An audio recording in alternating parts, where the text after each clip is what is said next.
na naman ako. Maaraw na hapon dito sa Montreal. Good morning, Philippines. Ito, andito ako ngayon sa labas with my buddy.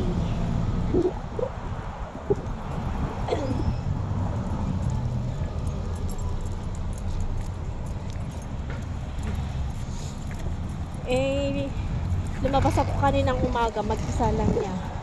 Kaya kailangan kong i-treat. Kaya ilalabas ko siya. Wala kasi sila amo na 4 days. Kaya, ito. Tapos, lumabas ako. Naglinis sa ibang bahay. Ayan, may ubo ako. Hindi ko alam kung pwede akong makabili ng gamot, pero try ko. Kasi wala pa akong Medicare card. Nahawaan ako sa ubo. Ang kati-kati ng lalabunan. Ang araw dito. Kahit maaraw, kailangan din mag-jogging kasi dito malamig ang hangin. Ayan, oh, malabas na yung mga dahon ng mga puno. Ayan. Parang ang ganda na. Parang na-excite ako kung paano ang mga dahon nila.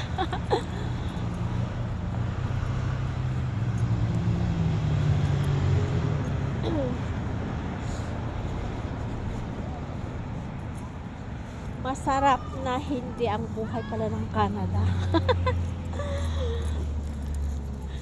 Pero kailangan talagang magsipag, dahil kung hindi magsipag, nako, ang sahod ko sa Hong Kong at dito pareho kung hindi ako magsipag. Kaya kailangan magsipag, dahil kailangan kong pag-ipunan ng aking bayad ng boarding house. Kasi pag may bawas pa sa aking sahod, nag-Hong Kong na lang sana ako. Kaya kailangan kong mahanap ang aking pambayad ng boarding house, tsaka mga bills, mga internet, insurance. Di kagaya kasi sa Hong Kong, shelter ng amo ang insurance, pero dito kailangan kami ang magbabayad. Tapos ang internet, kailangan din talagang magsipag. Pero tiis-tiis lang. May awa ang Diyos. Pasalamat ko na lang libre ang aking lunch, dinner at breakfast kapag doon ako kay Lamo.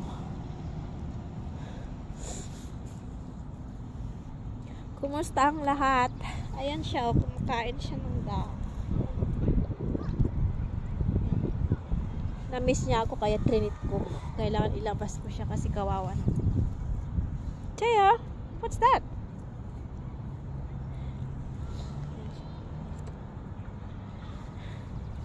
Nagtrabaho ako sa pang 4 hours. Tapos mamaya pag uwi ko, i-start ko ng mag-general cleaning sa bahay ng amo ko. Are you okay? Are you okay? I told you, don't eat anything. Don't eat the grass. Taya. Don't eat the grass. Come on, let's go and sit there. Come on. And then, after 30 minutes, we can go home now, okay?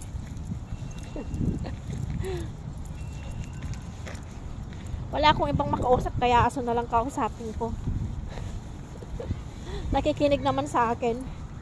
Buti pa nga aso nakikinig sa akin, pero ang mga bata hindi nakikinig sa akin. Poor Emmy. Kung gaano katakot ng mga alaga ko sa Hong Kong, gano'n naman ako naman ang takot sa mga alaga ko. Hindi sila nakikinig. Pero it takes time. Makikinig din sila sa akin pagdating ng araw. Siyempre hindi ako nagpalaki sa kanila. Grabe ang ubo ko.